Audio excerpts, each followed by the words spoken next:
ಒಬ್ರಲ್ಲ ಇಬ್ರಲ್ಲ, ರಾಜ್ಯದ ಮಾಜಿ ಸಿಎಂಗಳೆಲ್ಲ ಒಂದು ಕಡೆ ಸೇರಿದ್ರು. ಅದು ಕೂಡ ಪ್ರತಿದಿನ ಯಾರ ವಿರುದ್ಧ ಆಕ್ರೋಶವನ್ನ ಹೊರಹಾಕ್ತಾ ಇದ್ರು, ಯಾರ ವಿರುದ್ಧ ವಾಗ್ದಾಳಿಯನ್ನ ಮಾಡ್ತಾ ಇದ್ರು, ಅವರ ಜೊತೆಗೇನೆ ಸೇರಿದ್ರು. ಅವರ ನೇತೃತ್ವದಲ್ಲೇ ಸಭೆಯನ್ನ ಸೇರಿದ್ರು. ಆ ಸಭೆಯಲ್ಲಿ ಒಗ್ಗಟ್ಟು ಪ್ರದರ್ಶನ ಮಾಡಿದ್ರು, ಒಗ್ಗಟ್ಟಿನ ಮಂತ್ರವನ್ನ ಜಪಿಸಿದ್ರು. ಅದು ಕೇವಲ ಕಾವೇರಿಗಾಗಿ. ಹಾಗಾದ್ರೆ ಆ ಸರ್ವಪಕ್ಷ ಸಭೆಯಲ್ಲಿ ತೆಗೆದುಕೊಂಡ ನಿರ್ಧಾರಗಳು ಏನೇನು ಅನ್ನುವ ಕಂಪ್ಲೀಟ್ ಡೀಟೇಲ್ಸ್ ಎಲ್ಲಿದೆ? ಕಾವೇರಿ ನೀರಿಗಾಗಿ ಒಗ್ಗಟ್ಟು ಪ್ರದರ್ಶನ. ಸರ್ವಪಕ್ಷ ಸಭೆಯಲ್ಲಿ ತೆಗೆದುಕೊಂಡ ನಿರ್ಧಾರಗಳೇನು? ತಮಿಳುನಾಡು ಸರ್ಕಾರಕ್ಕೆ ಕಾವೇರಿ ನೀರು ಬಿಡಬೇಕು ಎಂದಿದ್ದೇ ತಡ ಇಡೀ ರಾಜ್ಯ ಕೊತ ಕರುನಾಡಿನ ಜನ ಸುನಾಮಿಯಂತೆ ಎದ್ದು ನಿಂತಿದ್ರು. ರಕ್ತ ಬೇಕಾದ್ರೂ ಕೊಡ್ತೀವಿ, ಕಾವೇರಿ ನೀರು ಕೊಡಲ್ಲ ಅಂತ ಹೋರಾಟಕ್ಕಿಳಿದಿದ್ರು. ರಾಜ್ಯದ ಮೂಲೆ ಮೂಲೆಯದ್ದು ಕಾವೇರಿಯ ಕಿಚ್ಚು ಧಗಧಗಿಸಿತ್ತು. ಕನ್ನಡ ಪರ ಸಂಘಟನೆಗಳು ಇಡೀ ಕರ್ನಾಟಕ ಬಂದ್ಗೆ ಕರೆ ಕೊಟ್ಟಿದ್ವು. ರಾಜ್ಯದ ರೈತರಂತೂ ಬೀದಿಗೆ ಇಳಿದಿದ್ದಾರೆ. ಮಳೆ ಇಲ್ಲ, ನಮ್ಮ ಬೆಳೆಗಳಿಗೆ ನೀರಿಲ್ಲ, ಮುಖ್ಯವಾಗಿ ಕುಡಿಯೋಕೆ ನೀರಿಲ್ಲ. ಇಂತಹ ಸಮಯದಲ್ಲಿ, ಇಂತಹ ಪರಿಸ್ಥಿತಿಯಲ್ಲದೆ ತಮಿಳುನಾಡಿಗೆ ನೀರು ಹೇಗೆ ಬಿಡೋಕೆ ಸಾಧ್ಯ? ಅದು ಸಾಧ್ಯವಾಗದ ಕೆಲಸ ಅಂತ ಜನ ಇಡೀ ರಾಜ್ಯದಲ್ಲಿ ಹೋರಾಟಕ್ಕಿಳಿದಿದ್ರು. ಇದೇ ಕಾರಣಕ್ಕೆ ಸಿಎಂ ಸರ್ವಪಕ್ಷ ಸಭೆ ಕರೆದಿದ್ರು. ಗೃಹ ಕಚೇರಿ ಕೃಷ್ಣಾದಲ್ಲಿ ಸಭೆ ನಡೆದಿತ್ತು. ಸಭೆಯಲ್ಲಿ ಸಿಎಂ, ಮಾಜಿ ಸಿಎಂಗಳು, ಡಿಸಿಎಂ ಹಾಗೂ ಕೇಂದ್ರ ಹಾಗೂ ರಾಜ್ಯ ಸಚಿವರು, ಸಂಸದರು ಕೂಡ ಭಾಗಿಯಾಗಿದ್ರು. ಕಾವೇರಿ ನೀರು ವಿಷಯಕ್ಕೆ ಸುದೀರ್ಘವಾಗಿ ಚರ್ಚೆ ಮಾಡಿ ಕೆಲ ಮಹತ್ವವಾದ ನಿರ್ಧಾರ ಕೈಗೊಳ್ಳಲಾಯಿತು. ಎಲ್ಲ ಸಂಸತ್ ಸದಸ್ಯರು ಮತ್ತು ಎಲ್ಲ ವಿರೋಧ ಪಕ್ಷದ ನಾಯಕರು ಎಲ್ಲರೂ ಕೂಡ ಸರ್ಕಾರಕ್ಕೆ ನಾವು ಒಮ್ಮತದ ನಿಮ್ಮ ತೀರ್ಮಾನಕ್ಕೆ ನಾವು ಬದ್ಧರಾಗಿದ್ದೇವೆ.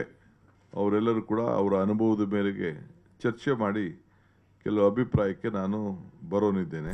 ರಾಜಕಾರಣ ಸೈಡಿಗಿಟ್ಟು ಎಲ್ಲ ರಾಜ್ಯ ನಾಯಕರು ಸೇರಿದ್ದಾರೆ. ಕಾವೇರಿ ನೀರು ಉಳಿಸಿಕೊಳ್ಳೋಕೆ ಏನೆಲ್ಲ ಮಾಡಬೇಕು? ಬರಗಾಲವೇ ಕಣ್ಮುಂದೆಗಿರುವಂತಹ ಈ ಸಮಯದಲ್ಲಿ ಏನು ಮಾಡಬೇಕು? ಕಾವೇರಿ ನೀರು ಹರಿಸಬೇಕೋ ಬೇಡವೋ ಅಂತೆಲ್ಲ ಚರ್ಚೆ ಮಾಡಿದ್ರು. ಆಗ ಎಲ್ಲರೂ ಕೂಡ ಒಂದೇ ಒಂದು ಮಾತು ಹೇಳಿದ್ರು: ರಾಜ್ಯದ ರೈತರ ಹಿತ ಕಾಪಾಡುವುದು ಮೊದಲ ಆದ್ಯತೆ. ಹೀಗಾಗಿ ಕಾವೇರಿ ನೀರು ಹಂಚಿಕೆ ಮಾಡೋದರ ಕಡೆ ಎಚ್ಚರ ವಹಿಸಬೇಕು ಅಂತ ಸರ್ವಪಕ್ಷ ಸಭೆಯಲ್ಲಿ ಒಗ್ಗಟ್ಟಿನಿಂದಲೇ ಚರ್ಚೆ ಮಾಡಿದ್ರು. ರೈತರ ಹಿತದ ಜೊತೆಗೆ ಕುಡಿಯುವ ನೀರಿಗೆ ಪ್ರಾಮುಖ್ಯತೆಯನ್ನು ಕೊಟ್ರು. ಕಾನೂನು ಹೋರಾಟಕ್ಕೆ ಸರ್ಕಾರ ರೆಡಿ.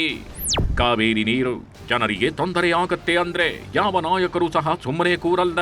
ಇಲ್ಲಿ ಕಾವೇರಿ ವಿಚಾರಕ್ಕೆ ರಾಜ್ಯದ ನಾಯಕರು ರಾಜಕಾರಣಕ್ಕಿಂತ ಜನರ ಹಿತವೇ ಮುಖ್ಯ ಅಂತ ಸಭೆಯಲ್ಲಿ ಭಾಗಿಯಾಗಿದ್ರು. ಇದೀಗ ಕಾನೂನಿನ ಹೋರಾಟದ ಬಗ್ಗೆ ಮುಖ್ಯವಾಗಿ ಚರ್ಚೆ ಮಾಡಿದ್ದಾರೆ. ಸರ್ಕಾರ ಏನಾದ್ರು ಹೋದಾಗ ಅವರು ಅವ್ರದೇ ಆದಂಥ ಒಂದು ಅಭಿಪ್ರಾಯ ಬರ್ತಾರೆ, ಕೇಳ್ತಾರೆ. ನಾವು ಅದಕ್ಕೆ ಉತ್ತರ ಕೊಡಬೇಕು. ಹಿಂದೆ ಪ್ರೈವೇಟ್ ಇನ್ಸ್ಟಿಟ್ಯೂಷನ್ಸ್ ಅವ್ರು ಯಾರೇ ಆಗಲಿ ಕೇಳಬೇಕಾದ್ರೆ ಅದಕ್ಕೆ ಮಾನ್ಯತೆ ಕೊಡೋದು ಭಾಳ ಕಡಿಮೆ ಅನ್ನೋದು ನನ್ನ ಅನುಭವ ಮತ್ತು ನನ್ನ ತಜ್ಞರು ಕೂಡ ನನಗೆ ಆ ಅಭಿಪ್ರಾಯವನ್ನು ತಿಳಿಸಿದ್ದಾರೆ.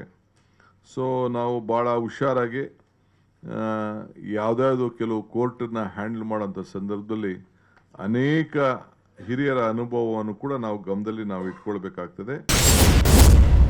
ಶಾಶ್ವತ ಪರಿಹಾರಕ್ಕೆ ಮಾಜಿ ಸಿಎಂ ಸಿದ್ದು ಸಲಹೆ. ರಾಜ್ಯದಲ್ಲಿ ಒಂದಷ್ಟು ಕಡೆ ಮಾತ್ರ ಸ್ವಲ್ಪ ಮಳೆಯಾಗಿದೆ. ರೈತರು ಬಿತ್ತನೆ ಮಾಡೋಕೆ ಭಯ ಪಡುತ್ತಿದ್ದಾರೆ. ಬರಗಾಲ ಬಂದಿದೆ. ಇಂಥ ಸಮಯದಲ್ಲಿ ಕುಡಿಯುವ ನೀರಿಗೆ ತೊಂದರೆ ಆಗದಂತೆ ನೋಡಿಕೊಳ್ಳಬೇಕು. ಕುಡಿಯುವ ನೀರಿಗಾಗಿ 40 ಟಿಎಂಸಿ ಕಾಯ್ದಿರಿಸಬೇಕು. ನೀರಿನ ಸಂಗ್ರಹಣೆ ಬಗ್ಗೆ ಕೇಂದ್ರ ಸರ್ಕಾರಕ್ಕೆ ಮಾಹಿತಿ ಇದೆ. ನದಿ ನೀರು ಪ್ರಾಧಿಕಾರ ಹಾಗೂ ತಮಿಳುನಾಡಿಗೆ ಮಾಹಿತಿ ಇದೆ. ಸುಪ್ರೀಂ ಕೋರ್ಟ್ಗೆ ಹೋಗೋದ್ರಿಂದ ಪ್ರಯೋಜನ ಆಗಲ್ಲ. ನೀರಿನ ಹಂಚಿಕೆಯಲ್ಲಿ ಸಂಕಷ್ಟ ಪರಿಹಾರ ಸೂತ್ರ ಆಗಲೇಬೇಕು. ಶಾಶ್ವತ ಹಾಗೂ ವೈಜ್ಞಾನಿಕವಾದ ಪರಿಹಾರ ಸೂತ್ರ ಆಗಬೇಕಿದೆ ಅಂತ ಸರ್ವಪಕ್ಷ ಸಭೆಯಲ್ಲಿ ಮಾಜಿ ಸಿಎಂ ಸಿದ್ದರಾಮಯ್ಯ ಸಲಹೆ ಕೊಟ್ಟಿದ್ದಾರೆ. ಬರಗಾಲ ಘೋಷಣೆ ಸದ್ಯಕ್ಕಿಲ್ಲ, ಮತ್ತೆ ಯಾವಾಗ? ಸಭೆಯಲ್ಲಿ ಮುಖ್ಯವಾಗಿ ಬರಗಾಲದ ಬಗ್ಗೆ ಚರ್ಚೆ ಮಾಡಲಾಗಿದೆ. ಬರಗಾಲ ಘೋಷಣೆ ಮಾಡೋಕು ಮುನ್ನ ಅಧ್ಯಯನ ಮಾಡಬೇಕು. ಕೇಂದ್ರ ಸರ್ಕಾರದ ಗೈಡ್ಲೈನ್ಸ್ ನೋಡಿದ ಬಳಿಕ ತೀರ್ಮಾನಕ್ಕೆ ಬರ್ತೇವೆ ಅಂತ ಸಿಎಂ ತಿಳಿಸಿದ್ರು. ಇನ್ನ ಬರಗಾಲದ ಛಾಯೆ ಇನ್ನ ಇದೆ. ನಾವು ಬರಗಾಲದ ಘೋಷಣೆ ಮಾಡೋ ವಿಚಾರ, ಮತ್ತೊಂದು ವಿಚಾರ ಈಗ ಸದ್ಯಕ್ಕೆ ಈಗ ತೀರ್ಮಾನ ತೆಗೆದುಕೊಳ್ಳೋಕೆ ಆಗುವುದಿಲ್ಲ. ಆಗಸ್ಟ್ ಎಂಡ್ ಅಷ್ಟೊತ್ತಿಗೆ ನಾವು ಸರಿಯಾದ ರೀತಿಯಲ್ಲಿ ಮಾಹಿತಿಯನ್ನು ಪಡ್ಕೊಳ್ಬೇಕು.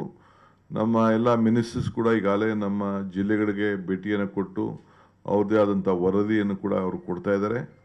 ಇನ್ನು ಮುಂದೊಂದು ದಿನದಲ್ಲೂ ಕೂಡ ಎಲ್ಲ ಮಂತ್ರಿಗಳು ಕೂಡ ಅವ್ರು ಹೋಗಿ ತೆರಳಿ ಅವರು ಕೂಡ ಎಲ್ಲ ರೈತರ ಹತ್ರ ಚರ್ಚೆ ಮಾಡಿ ವಾಸ್ತವಾಂಶವನ್ನು ಆ ಪ್ರತಿಯೊಂದು ತಾಲೂಕಲ್ಲೂ ಕೂಡ ತಿಳ್ಕೊಂಡು ಅವರು ಕೂಡ ನನಗೆ ವರದಿಯನ್ನು ಕೊಡ್ತಾರೆ. ಕಾವೇರಿಗಾಗಿ ಕರ್ನಾಟಕ ಬಂದ್ ಬೇಡ. ಸರ್ವಪಕ್ಷ ಸಭೆಯಲ್ಲಿ ಮುಖ್ಯವಾಗಿ ಇನ್ನೊಂದು ವಿಷಯದ ಬಗ್ಗೆ ಚರ್ಚೆ ನಡೆಸಲಾಯಿತು. ಈಗಾಗಲೇ ಬಂದ್ಗೆ ಕರೆ ಕೊಟ್ಟಿರೋ ಬಗ್ಗೆ ಮಾತನಾಡಿದ್ರು. ಕಾವೇರಿ ವಿಚಾರದಲ್ಲಿ ಬಂದ್ ಮಾಡೋದು ಬೇಡ, ಅದರಿಂದ ಏನೂ ಉಪಯೋಗ ಆಗಲ್ಲ ಅಂತ ತೀರ್ಮಾನಿಸಿದ್ರು. ಹೀಗಾಗಿ ಸಭೆ ಬಳಿಕ ಮಾತನಾಡಿದ ಸಿಎಂ ಕಾವೇರಿಗಾಗಿ ಕರ್ನಾಟಕ ಬಂದ್ ಬೇಡ ಅಂತ ಮನವಿ ಮಾಡಿಕೊಂಡ್ರು. ಪ್ರತಿಭಟನೆಗಳು ಕೂಡ ಇಲ್ಲೆಲ್ಲ ಮಾಡ್ಕೊಂಡು ಬರ್ತಾ ಇದ್ದಾರೆ. ಆದರೆ ಪ್ರಕೃತಿ ಕೂಡ ಇವತ್ತು ನಮಗೆ ಸಹಾಯ ಮಾಡಿದೆ. ದೇವರ ಕೃಪೆ ವರ್ಣ ನಮಗೆ ಇವತ್ತು ಸ್ವಲ್ಪ ಶಾಂತಿ ವಾತಾವರಣ ನಿರ್ಮಾಣ ಆಗಿದೆ. ಸೊ ನಾನೊಂದು ರಿಕ್ವೆಸ್ಟ್ ಮಾಡ್ಕೊಳ್ತಾ ಇದ್ದೀನಿ ಎಲ್ಲ ಸಂಘಟನೆಗಳಿಗೆ, ಕನ್ನಡ ಸಂಘಟನೆಗಳು, ರೈತರು ಮತ್ತು ವಿರೋಧ ಪಕ್ಷದ ನಾಯಕರುಗಳಿಗೆ, ಜನತಾದಳದ ನಾಯಕರುಗಳಿಗೆ, ಅವರೆಲ್ಲ ಕೂಡ 13ನೇ ತಾರೀಕು ಬಂದ್ ಬಗ್ಗೆ ಕರೆದಿದ್ದಾರೆ. ನಾನೇ ಖುದ್ದಾಗಿ ಮಾತಾಡ್ತೀನಿ, ಕೆಲವರು ನಮ್ಮ ಮಂತ್ರಿಗಳು ಕೂಡ ಮಾತಾಡ್ತಾರೆ. ದಯವಿಟ್ಟು ಇದಕ್ಕೆ ಅವಕಾಶ ಕೊಡೋದು ಬೇಡ. ಈ ಬಂದ್ನಿಂದ ನಿಮ್ಗೇನು ಪ್ರಯೋಜನ ಆಗುವುದಿಲ್ಲ. ಇತ್ತ ಮಳೆ ಬರ್ತಿಲ್ಲ, ರಾಜ್ಯದ ರೈತರು ಆಕಾಶ ನೋಡುತ್ತಿದ್ದಾರೆ. ಇಂತಹ ಸಮಯದಲ್ಲಿ ಕಾವೇರಿ ನೀರಿನ ಕಡೆ ಗಮನ ಕೊಡೋದು ತುಂಬಾ ಮುಖ್ಯವಾಗಿದೆ. ಹೀಗಾಗಿ ಶಾಶ್ವತ ಸಮಸ್ಯೆಗೆ ಪರಿಹಾರ ಕಂಡುಕೊಳ್ಳಬೇಕು. ತಮಿಳುನಾಡು ಹಾಗೂ ಕರ್ನಾಟಕದ ನಡುವೆ ಮಾತುಕತೆ ನಡೆಯಬೇಕು ಅಂತ ಮಾಜಿ ಸಿಎಂ ಸದಾನಂದ ಗೌಡ ಹಾಗೂ ಕೇಂದ್ರ ಸಚಿವ ವಿ ಸೋಮಣ್ಣ ಅವರು ಆಗ್ರಹಿಸಿದ್ರು.